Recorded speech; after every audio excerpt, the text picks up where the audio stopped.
what's up mga kanoypi? Nandito na naman tayo sa Chongli, Taiwan guys. Papunta tayo ngayon dito sa Nova. Papa-repair ko lang yung laptop ko. Reformat natin para mas mabilis mag-upload ng video sa YouTube. Ayan guys.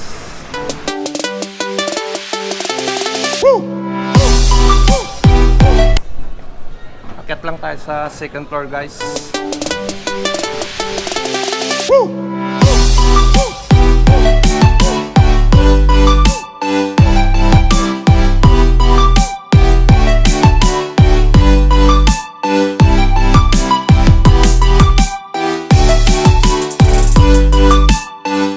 Ayun guys, wala pa akong nahanap na pwedeng mag-reformat ng laptop ko dito sa Nova.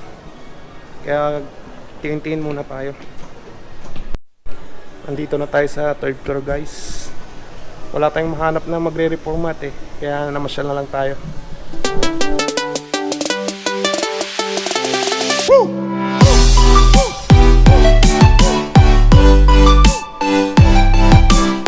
Ang ganda ng drone.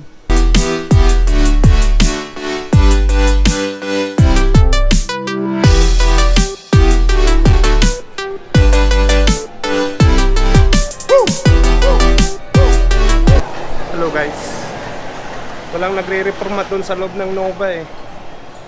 Kaya papunta tayo ng Chongli, Taiwan. Sa Chongli na lang tayo guys.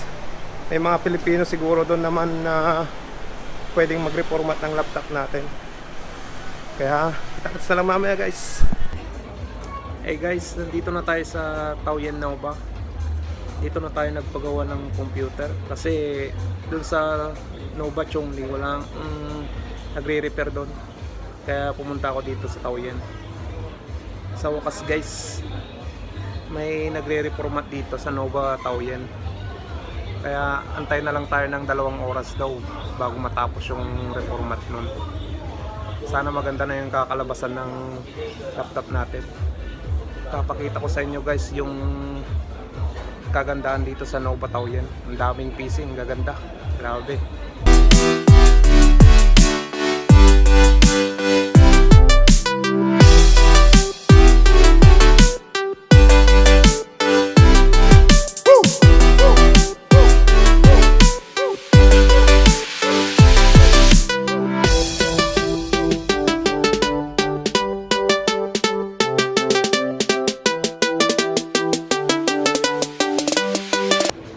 Ayan guys, naglibot-libot lang tayo.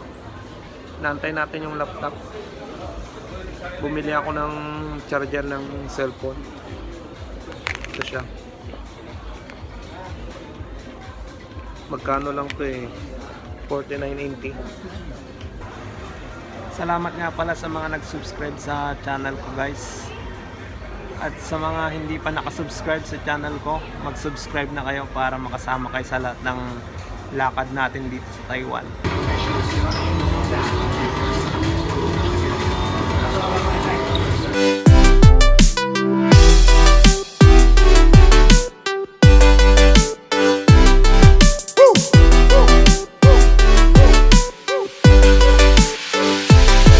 Tapos na guys yung pinareformat nating laptop. Pauwi na tayo. Pasakay tayo ng tren. Nandito pa rin ako sa TAOYUAN station. Pupunta ako ng Chongli. Mamaya na lang guys.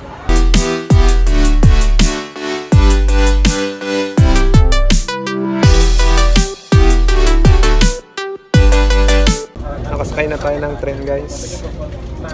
Tignan nyo sila, dami. Laging puno yung tren dito eh. Galing sila ng Taipei papuntang Chongli na. Kaya standing lahat ng pagsakay dito. Tignan nyo sila guys. Woo!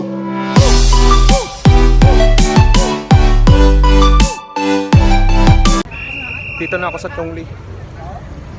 Bibili lang ako ng KFC para hindi na ako magluto pag uwi sa bahay.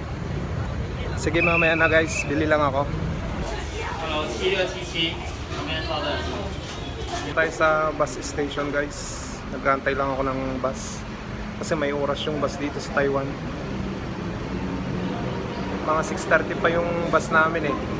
Anong oras pa lang? May 15 minutes pa ata bago mag 6:30. Nakabili na rin ako ng KFC saka kape. Kaya ayos na naman yung buong araw. Kung hindi pa nakasubscribe dito sa channel ko guys, mag-subscribe na kayo para updated kayo sa lahat ng biyahe natin dito sa Taiwan. Hanggang sa muli guys. Woo!